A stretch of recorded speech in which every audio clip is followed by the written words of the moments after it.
Welcome to Rooted to Thrive, conversations to elevate our humanity. I'm your host, Rochelle Peterson Ansari, Professor P for short.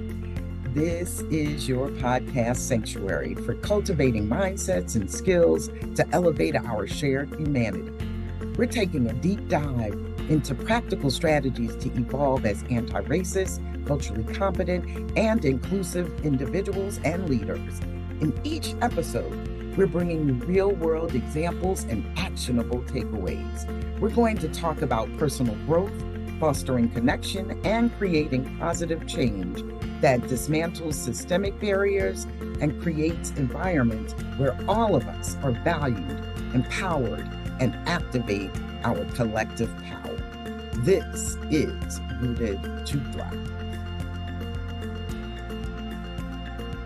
Hi there. Welcome and welcome back to everyone joining us on Rooted to Thrive, Conversations to Elevate Our Humanity podcast, where we are discussing practical ways to become more open and receptive to human diversity in our personal lives, at work, and in learning environments. I am your host, Rochelle Peterson Ansari, aka Professor P.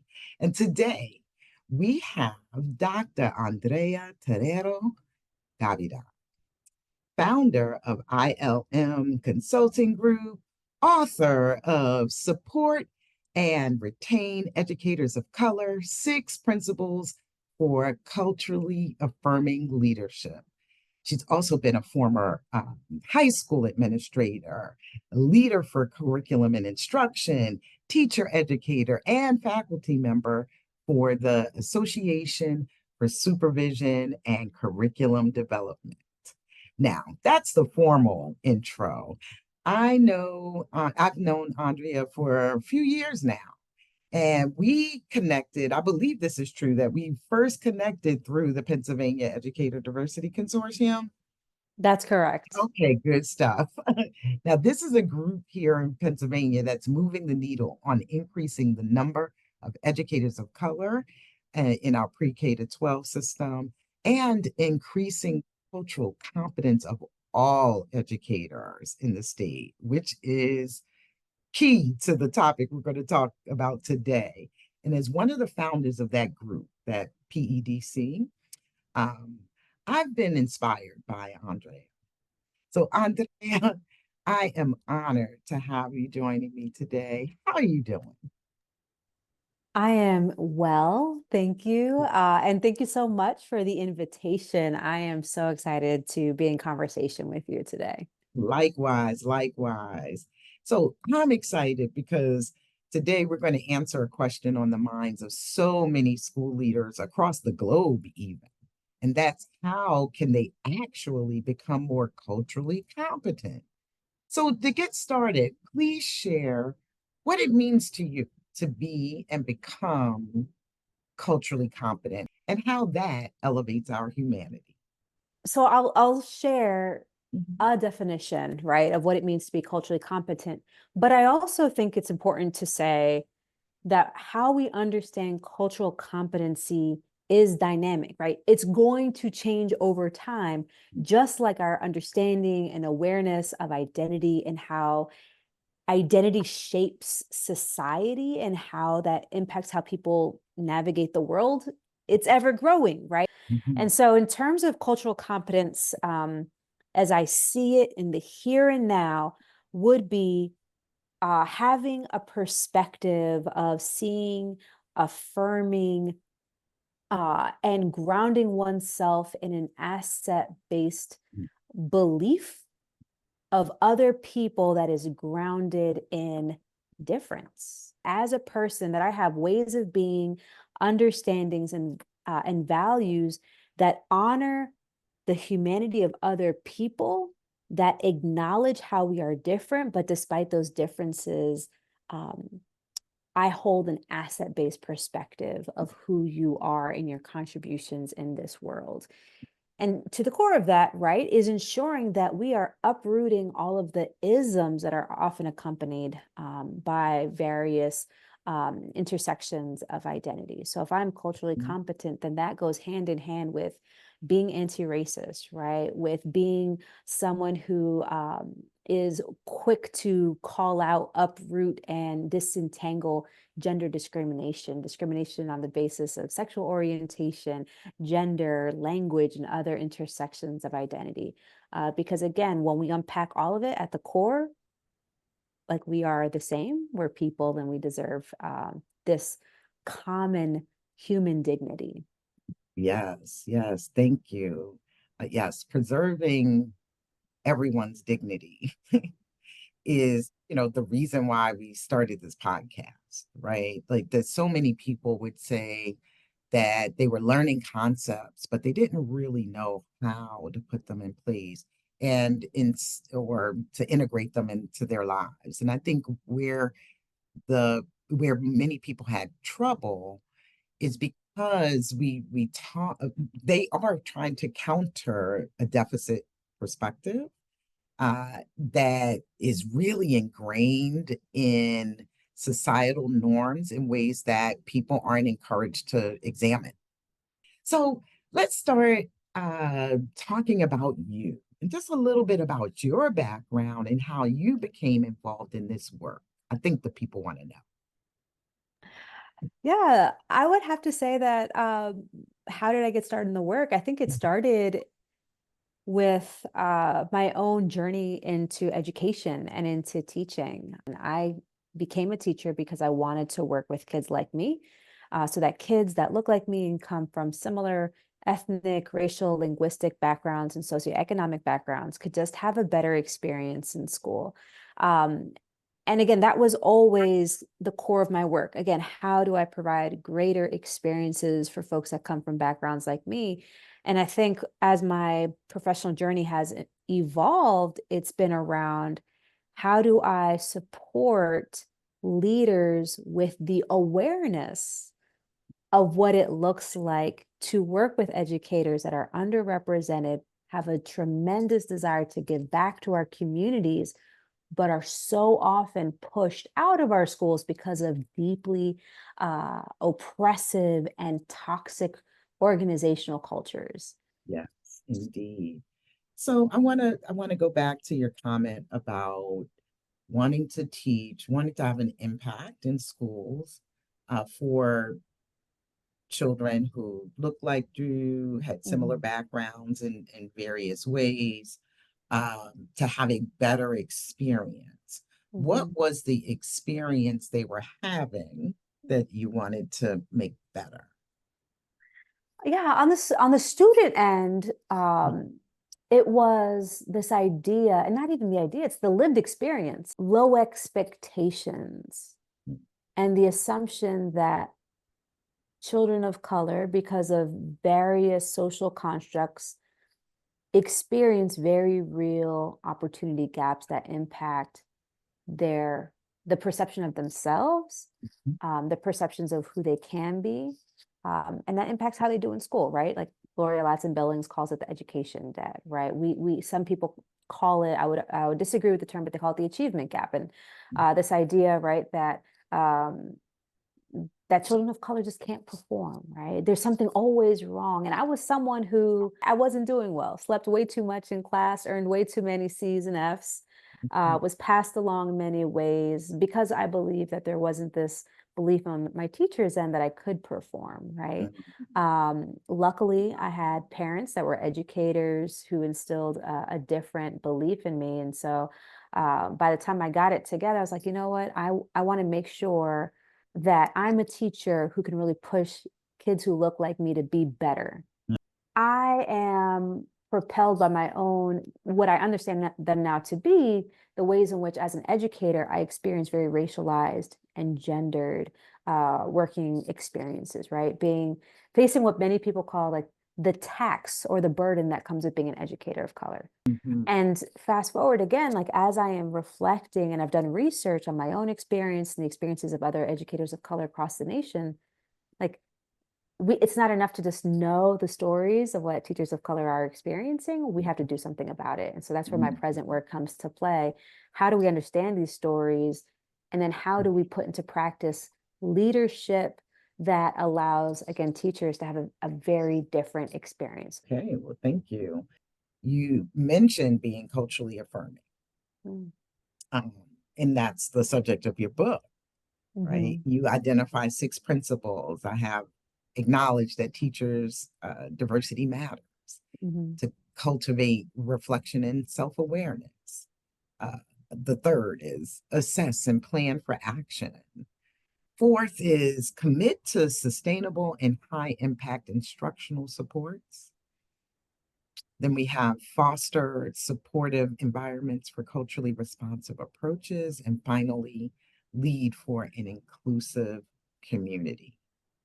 I wanted you can pick any one of those principles to Mm-hmm. land on to Mm-hmm. begin to talk to us about practical strategies that Mm-hmm. leaders, educators can actually Mm-hmm.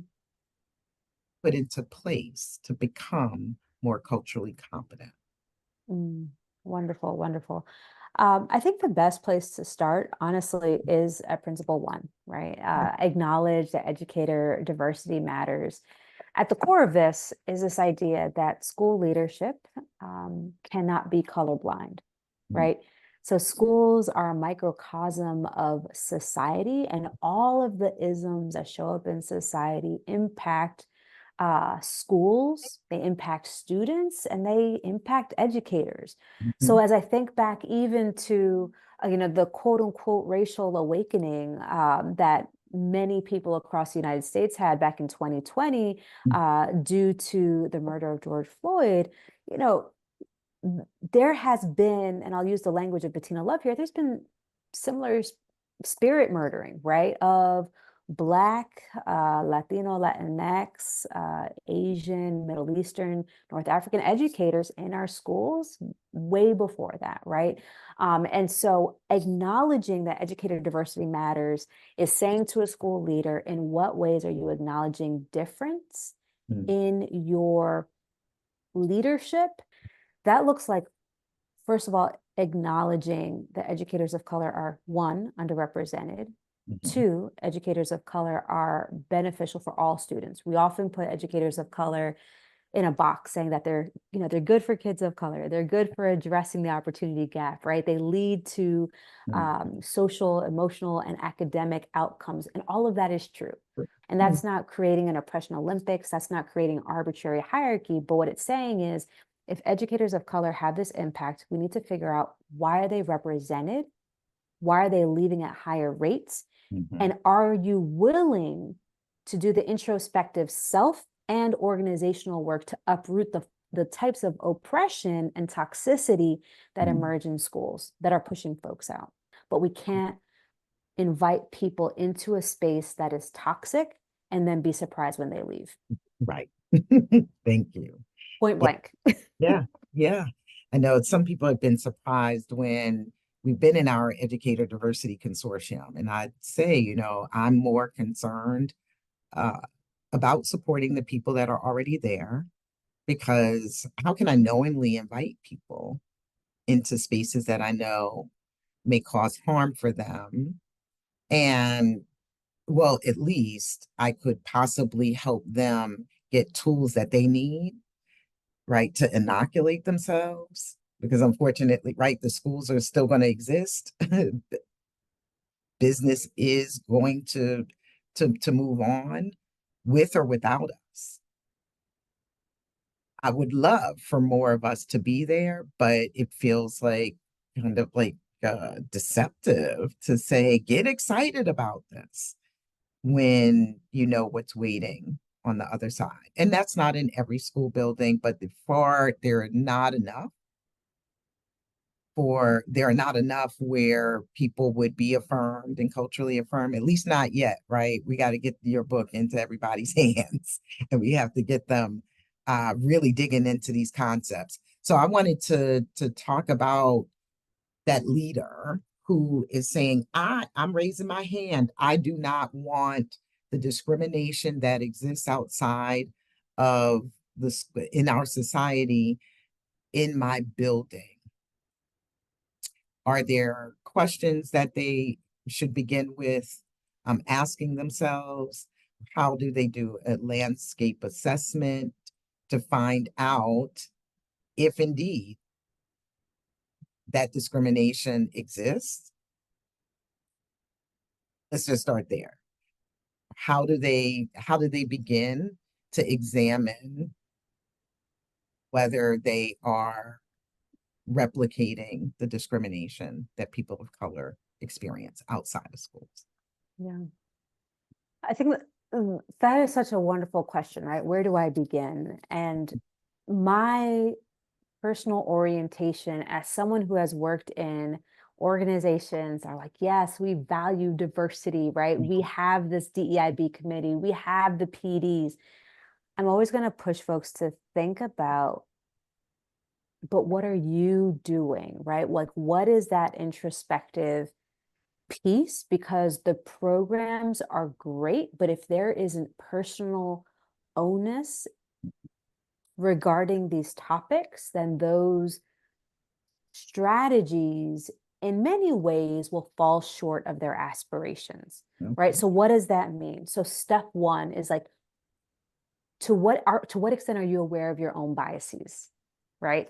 And this isn't necessarily speaking to the white educator, because I think what is a really kind of narrow argument would be like, oh, culturally affirming leadership or cultural competence, that's what white people need to do. And I'm not going to argue, right, that there's a historical foundation that requires a unique ownership on our white-bodied brothers and sisters to do this work in a unique way. But I would also argue that cultural competence is not inherent in anyone. So even if you are a person of color, you have breathed in, right, like Beverly Daniel Tatum has said, this kind of cultural smog of racism. Second thing I would say is, if you're a leader who wants to start this work, you have to be able to disentangle, like, what is your intent versus what is the impact? Because if you're going to do an organizational assessment, which I would argue is key, you need to be able to say, okay, well, what does the data say? And how can I work backwards then to understand that, again, my kind of liberatory aspirations fell short. If you can't understand that your desire for a particular program is different from the impact that that program has, then you will not be successful, I would argue, in your work. And then the third place, again, that I would encourage someone who's new to this, who says, I want to get started, is, all right, to what extent are you willing to have an intersectional lens as you are pursuing cultural competence? Meaning, it's race and other forms of identity-based oppression that often work hand in hand. Looking at one's own biases, disentangling, using your words, right, to disentangle intent versus impact, and using data to help you disentangle it. Yes. And then also asking the question, to what extent are you willing to acknowledge intersectionality, which is not just two different identities, right? It's differences in power and privilege of the different identities that we have. Yeah, that brings me to, I'm actually thinking about people of color. Yeah, as leaders. I've found not everyone, but certainly a significant number of people of color, whether they were teachers, educators, teaching in the classroom, or administrators, were people of color who actually would be surprised that I'd be talking to them about their biases, right? When we were talking about issues of culture and race, etc., right? Because after all, we're saying it's a good thing, it's a benefit for educators of color to be in the space. However, we have all been, as as Beverly Tatum would tell us, right? The Lansing Billings and so many more scholars would tell us that we have all breathed in the smog of that same racism. I'm sure you might have stories. I have stories around when I personally believed, right, that white was right.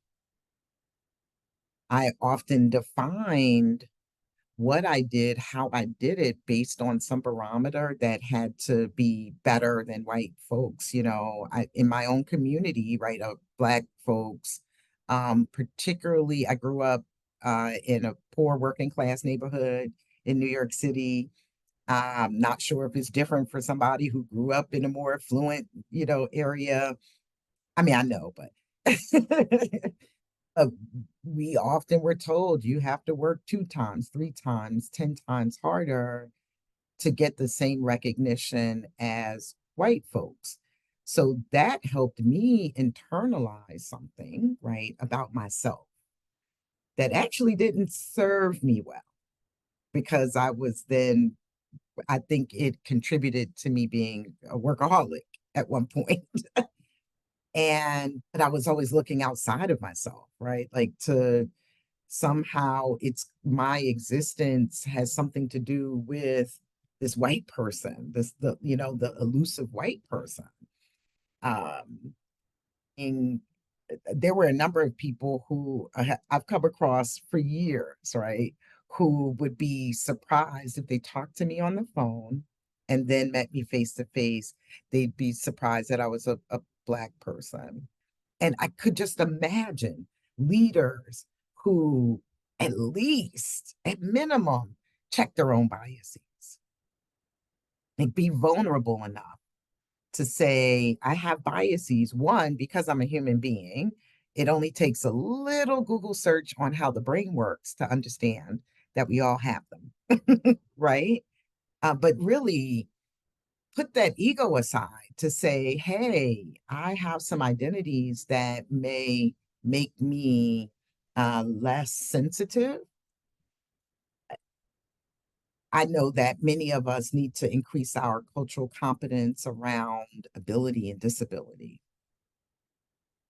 around gender identity. When I was growing up, so, I'm Generation X. When I was growing up, the term transgender I never heard it, right? So I'm an educator, so I teach at the college level. And I've had those experiences where, I was trying to initially change pronoun or ask people for their pronouns in the classroom, right? So my decision is about sending the signal to that person that you matter. And it's, you said so many, if I had the ability to like send emojis, right? Like I would have been like fire emoji, like that whole piece around like collusion, fire Mhm. emoji, right? Like that whole idea about being ready, right? Like it's about, and I wrote this down as you were talking, it's about that personal pursuit of cultural competence over the cultural competence program. And I'm going to say it every single time. Like we Okay. want as educators, the program. How do I do it? What does it look like? And that's real, that's necessary. But when the program falls short, when educators are clocking out at 3 p.m. and they don't think they have to practice cultural competence, Uh, leader, I'm talking to you, leader, it's because they may not see you model that personal pursuit, right? yes. And then this last piece that you mentioned around, so when you uh as a professor Mhm.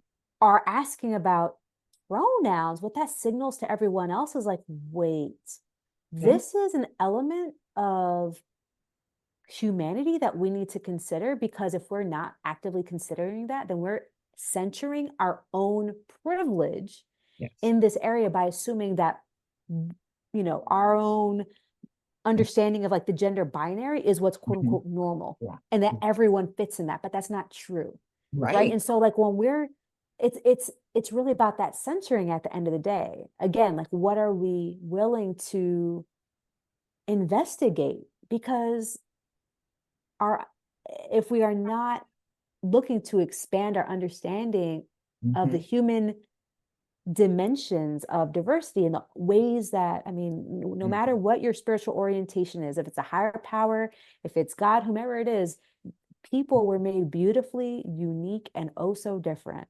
as well. Yes. And so have you had a positive experience where you've seen, or maybe in your research, you've heard of experiences where people were effectively building on their cultural competence and it had a positive impact on the culture and climate in the school building? One story that immediately comes to mind is of a tremendous educator who came from um, a multi-ethnic background. She identified as Black slash African American, but as she moved into the classroom and then later on into positions of leadership, what she began to understand is that she had a one-dimensional perspective of what it meant to be Black and Mm-hmm. not leaning into the intra, right, the intra group, the differences that come up because of socioeconomic status, because of um, generation, like changes that happen with generations, right? Of socioeconomic status, all of that. And so her work, as I remember, she sat down with me and really kind of unpacked with me just how she had to learn about her own biases that she had understood about people from the community who also identified as Black. She was like, you know what, that's when I learned that it wasn't just about having a common racial identity, but even as a Black educator, I had to enhance my cultural competence, Mm-hmm. right? So learning about the students' cultural backgrounds, the community, what they value, how does help, and as a social studies teacher, helping the students really see themselves in the history and Mm-hmm. understanding not just the struggles, but also understanding their ancestral traditions, understanding where their community fit in and how to really tap into those assets and see them as assets, not just as deficits, right? The same types of deficits that the educator spoke that she had been exposed to, because it was the story that had always been told. She was like, you know what? I need to stop that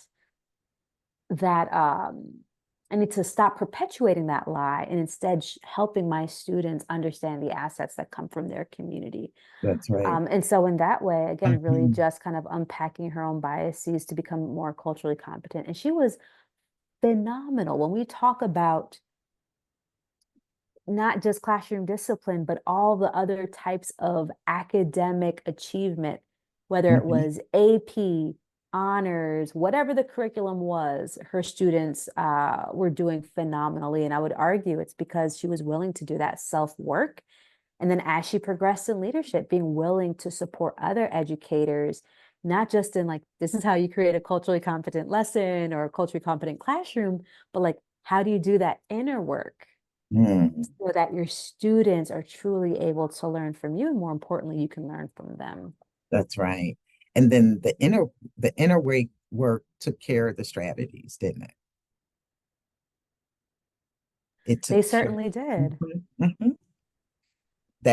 Listen, I, I didn't know what you were going to say, but you confirmed something that I have always known, right? So I see a lot of people looking for strategies, and I'm like, the mindset work, the introspection, is the work we need to do. I've actually seen my graduate students and some of my clients do, who have done this work. And you see the difference, right? When you you focus on how they think about themselves and others, what they've learned. It's really a basic lesson that many people just haven't had. Many of our preparation programs haven't had it. We know at the college level, there are no real preparation courses for faculty. Very few institutions have them.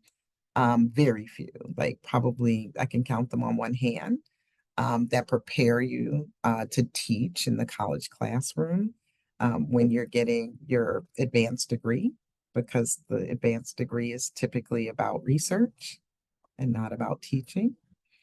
I mean, we have EDDs, but I would still dare say there's a missing component. Now, what you shared about that educator really raised a question for me around um, when you were talking about Blackness, right? And you were talking about that she had not examined that, the different layers, right? And multiple ways it meant to be Black. I thought about, I was thinking about the fact that in many communities of color, like I'll just talk about, well, yeah, I would say it's primarily Black people that I've spoken to. I've found that there have been some Black leaders who have not really checked their bias around poverty, right? And especially when people come from a poor neighborhood or, poor and working class neighborhoods. We've gotten so many messages that you're supposed to get out of that, right? Like everything is about getting out of that neighborhood. It's a deficit perspective that a number of people, when they make it quote unquote out, really forget where they came from. Like they forget all of the beauty that was instilled in them, and then unfortunately replicate. They also perpetuate racist ideology, racist, classist ideology onto their own people, but will say, "Oh, well, I came from this, that, and the other thing, right? Like to get the job," but not realize. And I think they're not conscious of it. No, I know so many people that do that, right? You hear it. This is how you know, right? When you're talking, and then they're doing the same finger pointing to it's the family. And fortunately for me, my self-efficacy was strengthened, nurtured, because I was seen as a good student. However, I noticed that a number of people did not have that same experience, right? And so we are giving currency to certain ways of being, whether it's for a student or an educator. Yes, we're giving currency to something. And that means if we're giving that currency, we're often devaluing something else, right? You give value to one thing, right? And devaluing the other.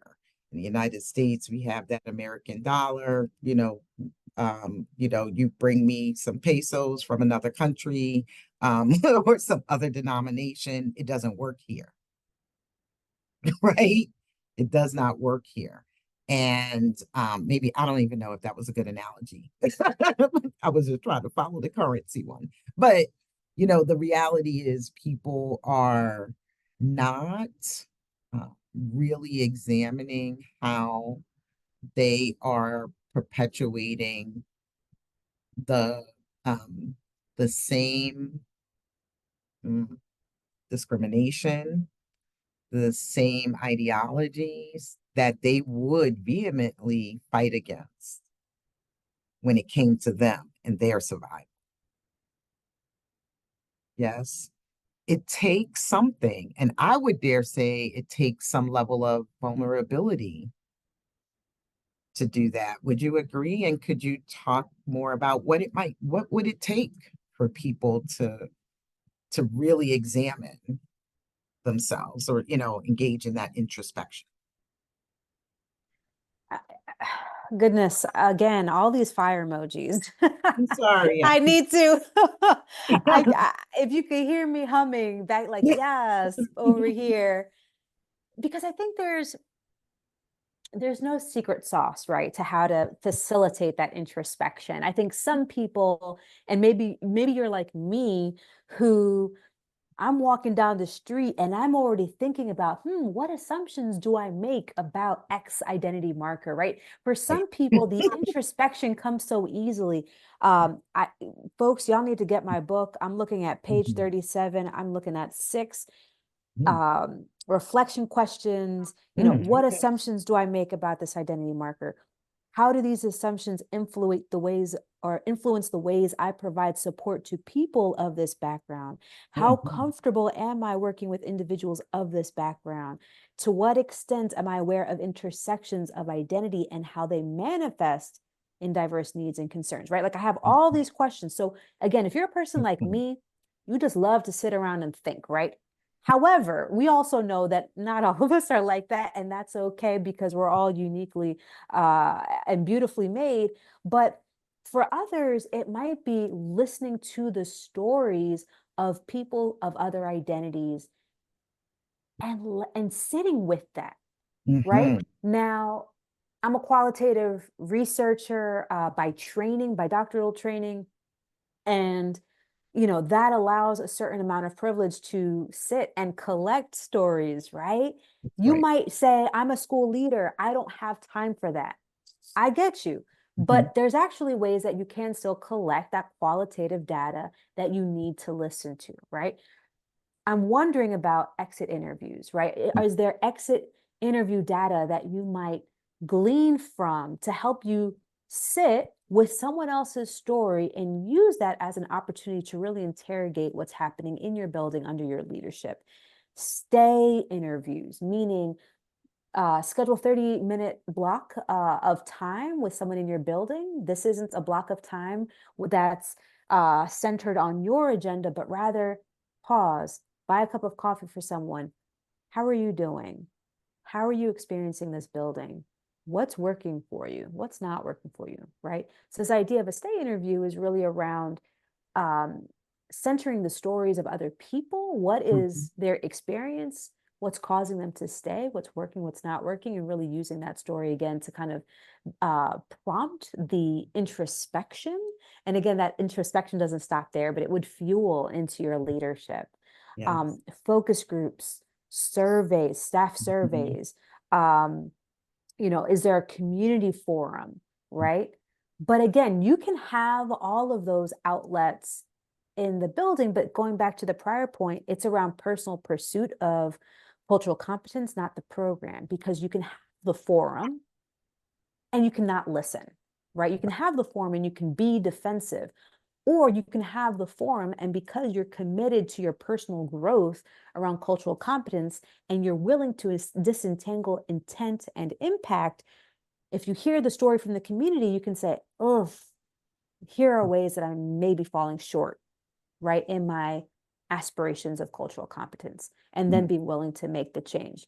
But that's why we started with what does the leader see as their level of ownership Mhm. before, right? That's prerequisite before, you implement those strategic initiatives. Not that the strategic initiatives don't need to exist. They certainly do.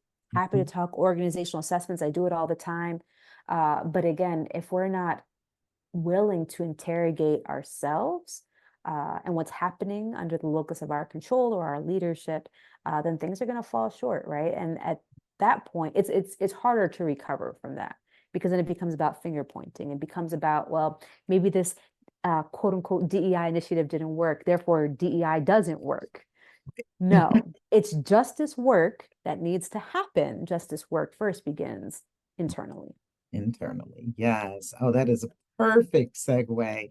I really appreciate that. I really appreciate what you said. And I do have to share this. As you were talking about the state interviews, I just thought, right, in schools, principals, assistant principals, or head of schools, and the many hats that we we place on the next person in charge of the building. They're always observing, right? So they're going into classrooms and they also have a forum with all of the employees in some way. But I was even thinking, just working with teachers alone, right? They have to at least observe and they have to get to everyone and not have the same kind of time slots set up for these stay interviews. And maybe it's a large building and you have to split it with the principal and the assistant principal, but you all meet, right? The AP and the principal meet pretty regularly and you can purposely share that information every time you meet. And in the community, when you were talking about a community forum, whenever the group is together, right? We can normalize sharing our stories. You can normalize it by and letting the people know that you've been listening, by sharing what you're gleaning and gaining and the adjustments that you're making over time. Could you imagine going to work, Andrea? Could you imagine going to work and you hear about the incremental changes happening in every weekly or monthly meeting? I think I would be more inspired to stay at a place like that. And on that note, and on that note, I just got excited. I was like, I can see it. It's realistic, right? To create the time to do that kind of work, to make sure your people stay. So anyway, with that, I'm going to ask you to give us any final advice you would give to someone looking to improve their cultural competence, inclusive practices, and or any resources you would recommend for further learning before we go. Um, we've been talking a lot about identity Mhm. today. We've been talking a lot about biases, intersections of identity. You know, for some people, they might be able to be like, yes, I understand the ways in which identity shows up, multiple intersections of identity, how those intersections of identity connect to power and privilege, right? Some people are listening and they're like, got it. I've done that work. I already know the policies or the practices that need to change. Great. There might be some people, though, who need to really do that work. So for those who want to explore and unpack a little bit around social identity, what does that mean for you and how does that show up in terms of privilege? I would encourage do some type of like social identity wheel. I have one in my book, Support and Retain Educators of Color. I'll put that right up there. Get the book for Right. sure. However, you can Boston University has a great social identity wheel activity online, so you can just Google that social identity wheel. Racial Equity Tools is another great website that might have a social identity wheel. And what a social identity wheel does is it provides multiple categories that really allow you to think about, where do I fall, and how does where I fall in terms of my identity, where is that in proximity to power? Where is that in proximity to privilege, right? And in one ways, because again, a lot of the ways that identity shows up is in unearned privilege, right? And I'm just looking Mhm. at my book, page 141, because it's not just ethnicity and race. We're thinking about gender identity, sexual Yes. orientation, education level, Yeah. citizenship, first Mhm. language. In my book, I also pull up neurodiversity, hair Yeah. and hair texture, mental health, right? So it's really deep when we're unpacking these. So again, first thing, do that social identity wheel work. You will not regret it as a leader. After you do it, turn it over to staff, do it with staff, be vulnerable in what that process was like for you. That will prompt further vulnerability for your staff.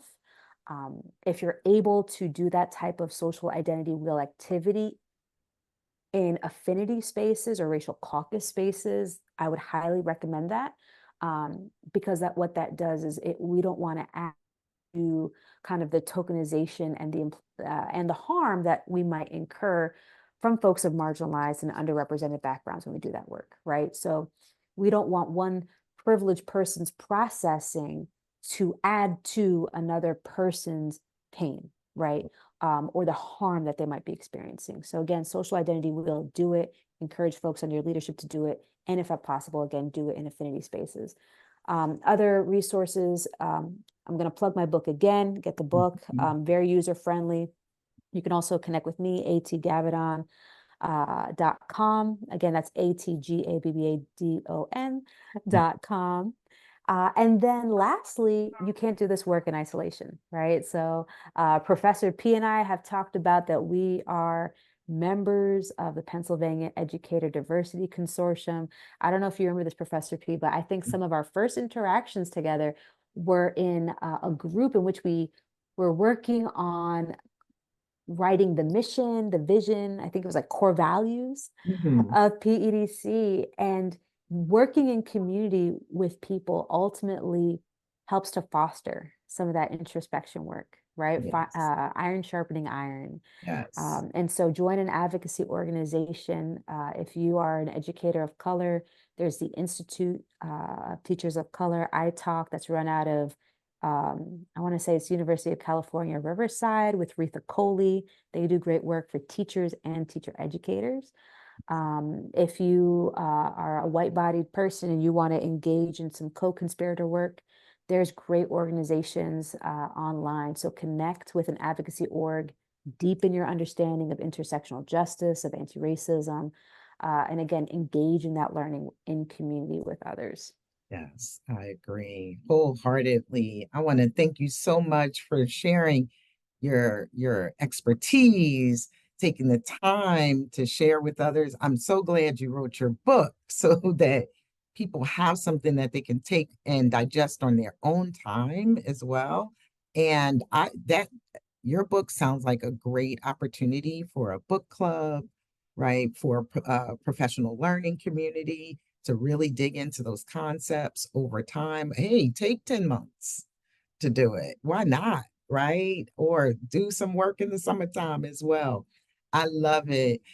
You already shared one way that people can contact you. Is that the only way we can contact you, or people can find you after this episode is over? Yes, I would say Okay, atgabbadon.com is probably the best best. way.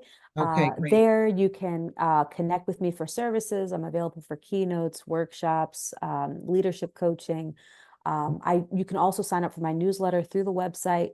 In the newsletter, I try to drop, I don't try, I provide a monthly newsletter, but I also, when I have capacity, I actually do book clubs. I Oh, just had two this past summer at no cost because mm, I believe in the work and I really enjoy it. And so over this past summer, just met up with folks on Zoom, chopped it up, talked through the book. We're able to exchange leadership practices and support one another. So would highly recommend that folks connect with me through the website. You can also find me on LinkedIn, and I am on what was formerly known as Twitter. I guess it's called X now, but yeah, you can connect with me there. AT Gabbadon. excellent. Thank you, thank you, thank you. And thank you to everyone who stopped by. Please leave a comment, subscribe, and share this episode. And thank you again for listening to Rooted to Thrive.